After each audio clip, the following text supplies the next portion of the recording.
General Science, Standard 6, Chapter 7, Nutrition and Diet. In the past, Casimir Funk was a scientist who belonged to Poland in Europe. In a scientific articles, he read that people who ate brown rice were less likely to get beriberi than those who ate fully milled rice. He was able to identify and isolate the substance which prevents this disease. He named it vitamin. He also proposed that other disorders like scurvy, pellagra, and rickets were also caused by the deficiency of various vitamins. Scurvy, rickets, goiter. Probiotics. You know that the useful microorganisms which converts milk into yogurt are present in yogurt and in buttermilk. They are called probiotics. Lacks of microorganisms resides in our intestine. Their presence in such a large number is essential for our health. Hence, to maintain them in our body, we should include probiotics such as yogurt and buttermilk in our daily diet. When we suffer from loose motions and vomiting, we throw out microorganisms along with intestinal water. Some medicine can also kill them. Therefore, we need to take extra yogurt, buttermilk to restore their numbers.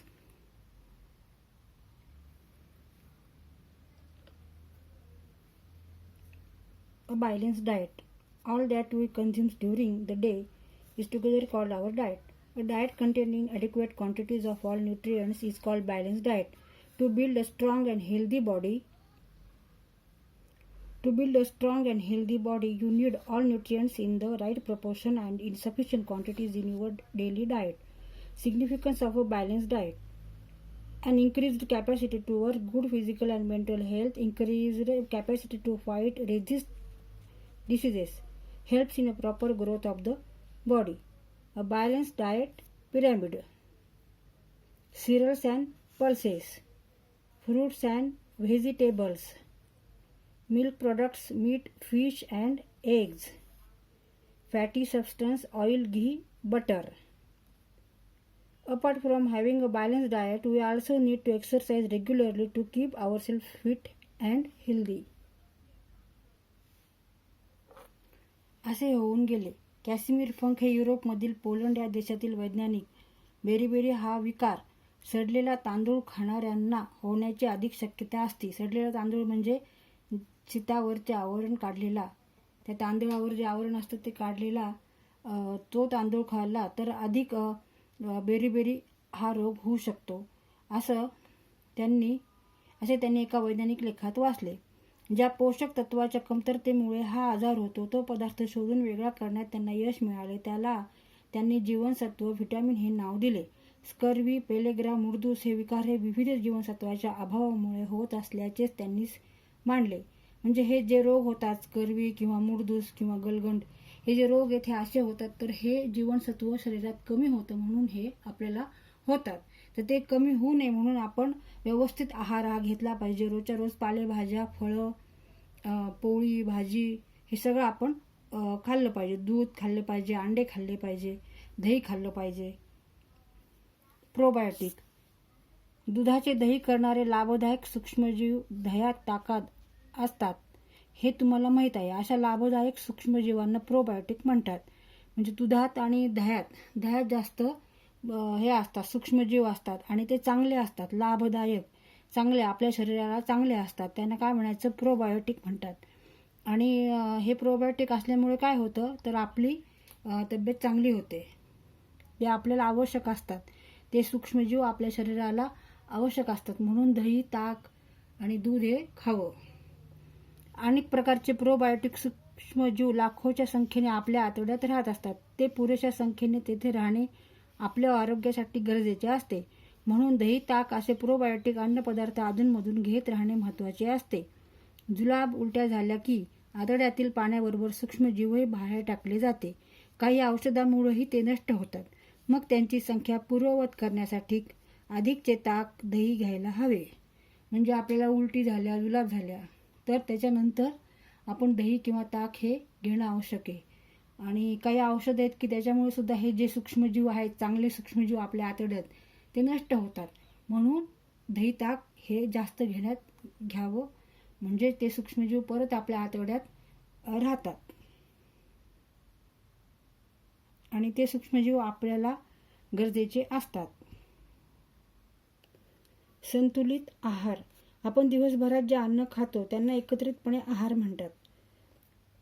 सर्व पोषक तत्वाचा पुरेशा प्रमाणात समावेश करणाऱ्या आहाराला संतुलित आहार म्हणतात. म्हणजे आपण जे जेवतो, वरण भात भाजी पोळी चटणी कोशिंबीर हे जेवतो त्याला काय म्हणतात? आहार. आणि हा संतुलित असणं म्हणजे त्याच्यात सगळे व्हिटॅमिन, सगळे मिनरल्स, फायबर, सगळे कार्बोहायड्रेट्स, प्रोटीन्स हे सगळं त्याच्यात आलं पाहिजे, तर तो संतुलित आहार होतो. निरोगी आणि धडधाकट शरीरासाठी सर्व पोषक तत्वांचा योग्य त्या प्रमाणात आपल्या रोजच्या आहारात समावेश असणे गरजेचे असते. संतुलित आहार मिळाल्यास, असा आपल्याला आहार जर मिळाला संतुलित, तर काय होईल? आपली काम करण्याची क्षमता वाढते. म्हणजे आपण जास्त काम करू शकतो, आपल्याला लवकर थकवा येत नाही. शारीरिक आणि मानसिक स्वास्थ्य चांगले राहते. आजाराचा प्रतिकार करण्याची क्षमता वाढते. शरीराची चांगली वाढ होते. संतुलित आहार पिरॅमिड. हा पिरॅमिड आहे आणि ह्याच्यामध्ये त्यांनी तृणधान्य व कडधान्य हे सगळ्यात जास्त खायचे. हे असे जे लांब लचक आहेत हे सगळ्यात जास्त आपण घ्यायचे.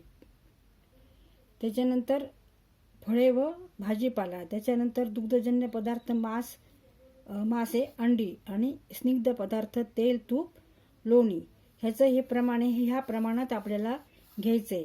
म्हणजे सगळ्यात जास्त कोणतं घ्यायचं आहे? तृणधान्य व कडधान्य. तृणधान्य म्हणजे तांदूळ, गहू हे तृणधान्य आहेत.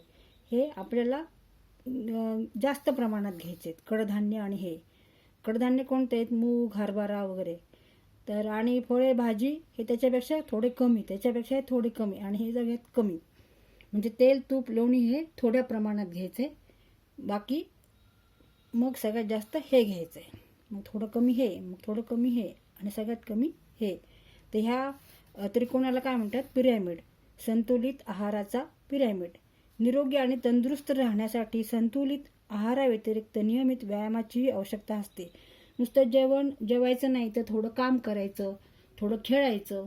लहान मुलांनी खेळायचं म्हणजे त्यांचं शरीर चांगलं राहतं. त्यांनी व्यायाम करायचा, मग त्यांची उंची वाढते, त्यांचे हाडे बळकट होतात. आणि सर्वांनीच व्यायाम करण्याची आवश्यकता असते. व्यायामामुळे काय होतं? आपलं शरीर निरोगी आणि तंदुरुस्त राहतं आणि आपलं मानसिक स्वास्थ्य पण चांगलं राहतं त्यामुळे.